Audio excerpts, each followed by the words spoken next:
What's going on, guys? So we just had some breaking news on XRP not long ago, and it says Ripple officially receives final approval from NYDFS for RLUSD. Now I think that RLUSD it's Ripple's stablecoin. Now, do I think the world needs another stablecoin? Not really, but I will trade this news if it sets up. Now I'm glad for the XRP holders. I made fun of them before, but to be honest, if you are an XRP holder and you manage to hold through a year and a half or 2 years of bear market, you totally deserve this 10x that you're getting now. So let's have a look at the chart now.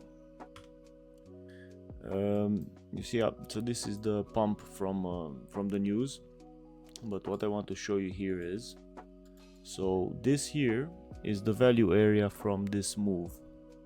So basically, if you take from the low and you take it to the high, this is the volume area. So basically, this is how volume is distributed by each price level. So if you have a look here, around $1.12, this is where the highest volume was. So this is the highest volume traded, and then you have another volume node over here, like that, as you can see here. So that's the point of control, that's the volume area node. And then you have here, this is called a value area high. So basically it's the high of the value area traded. It's a bit complicated, complex, but I can explain this further in another video if there is demand for it. Now price is retraced to this value area high. Now you can see the strong bounce. Coincidentally, news came in and it bounced from there. If we had a close in here, if we had a close in here, a 4-hour close, then I would consider that bearish for XRP, and probably this would have been so the targets would have been 143, 113, and then maybe 168. But at the moment it's looking bullish. So what I'm looking at is, if I am going to take a trade, simple trend line, plus I'm gonna have the EMA 12 and 21 on the chart. So what I'm looking at is this trend line. If we do a line chart, it's easier, much easier to view. Let's remove the EMA, just cluttering the screen. So if this is the trend line, and then if price closes one candle above the trend line, so basically a 4-hour candle close above, I will take a trade with invalidation being here at $2.03, and the target will be, moment, no Fibonacci tool here, my target would be $3.52.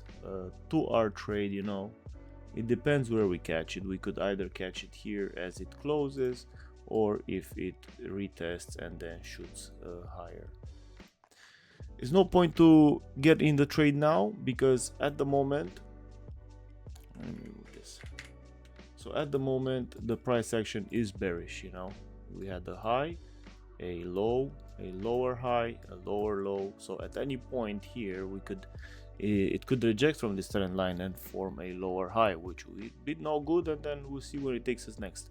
So keep an eye, guys. If you draw the same trend line, keep an eye if it closes above this. I'm gonna set my alert here. I'm gonna do like that, once per bar close, 4-hour. I'm gonna say closed above meme line.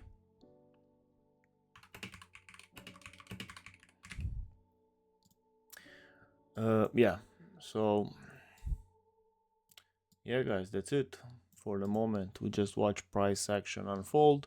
There's no point in FOMOing and just jumping on this move, because, as you know, usually is not a good thing to do. So better wait for some confirmation, some bullish price action.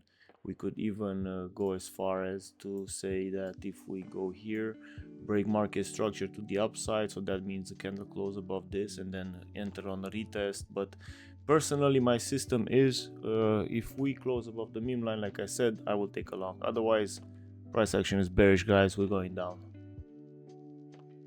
Okay, that's it. Catch you on the next one.